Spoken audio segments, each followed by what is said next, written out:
வல்லக்கோட்டை முருகன் திருக்கோவிலில் 1008 பால்குட அபிஷேகம் நடைபெற்றது. காஞ்சிபுரம் மாவட்டம் ஸ்ரீபெரும்புதூர் அடுத்த வல்லக்கோட்டையில் புகழ்பெற்ற அருள்மிகு சுப்பிரமணிய சுவாமி திருக்கோவில் உள்ளது. இது அருணகிரிநாதரால் திருப்புகழ் பாடப்பெற்ற தலமாகும். பழமையான செவ்வாய் வெள்ளி ஆகிய நாட்களில் வழிபடுவது புதிய வீடுகள் நலவான வாழ்வாதாரம். புராண காலத்தில் பகிரங்க அரசன் வல்லக்கோட்டை சுக்கரவாரம் முருகப்பெருமானை வழிபட்டு இழந்த ராஜ்யம்.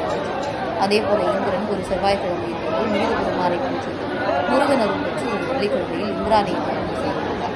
இத்தகைய சிறப்பு வாய்ந்த திருக்கோவிலில் ஒன்றரை கோடி திருப்பணிகள் மேற்கொள்ளப்பட்டு கடந்த ஜூலை 7ஆம் தேதி கும்பாபிஷேகம் நடைபெற்றது. இதனைத் தொடர்ந்து வழக்கமான நடைபெற்றது. ஞாயிறன்று காலை 1008 பால்குட அபிஷேகம் நடைபெற்றது. இதனை முன்னிட்டு திருக்கோவில் முழுவதும் வண்ண விளக்குகளால் அலங்காரம் செய்யப்பட்டது.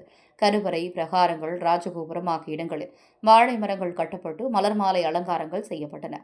ஞாயிறன்று காலை 9 மணிக்கு வல்லக்கோட்டை வடக்குமாட வீதியில் உள்ள சிவன் கோவிலில் மூலவருக்கு சிறப்பு பூஜை மேற்கொள்ளப்பட்டு 1008 பால்குடங்கள் பூஜைகள் நடைபெற்றன.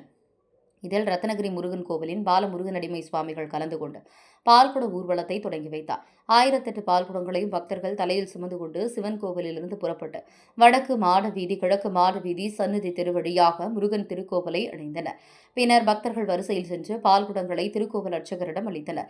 5க்கும் மேற்பட்ட அர்ச்சகர்கள் ஒவ்வொரு பால்குடத்தையும் கருவறையில் சேர்த்தவுடன் அரோகரா அரோகரா என்ற கோஷத்துடன் மூலவர் முருகப்பெருமானுக்கு 1008 பால்குட அபிஷேகம் நடைபெற்றது. பிறகு மூலவர் வள்ளி தெய்வானை சமேத சுப்பிரமணிய சுவாமி செண்பக மலர் மாலை அலங்காரத்தில் காட்சியளித்தார். விடுமுறை தினம் என்பதால் பெருந்திரளான பக்தர்கள் வல்லக்கோட்டை முருகனை தரிசிக்க வந்திருந்தனர்.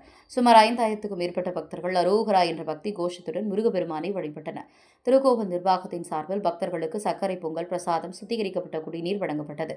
1008 பால்குட அபிஷேக ஏற்பாடுகளை இந்து சமய அறநிலைத்துறை காஞ்சிபுரம் இணை ஆணையர் திரு சி குமரதுரை, உதவி ஆணையர் திரு ஆர் கார்த்திகேயன் ஆகியோர் அறிவுரையின்படி வல்லக்கோட்டை தெய்வீக சத்திய தர்மஸ்தாபனத்தின் மற்றும் திருக்கோவில் நிர்வாக அதிகாரி செந்தில்குமார், அறங்காவலர் குழு தலைவர் ஜியா செந்தில் தேவராஜ், அறங்காவலர்கள் தா விஜயகுமார், கலைச்செல்வி கோபால், கே மோகனகிருஷ்ணன், பூ செல்வகுமாரன் ஆகியோர் செய்திருந்தனர்.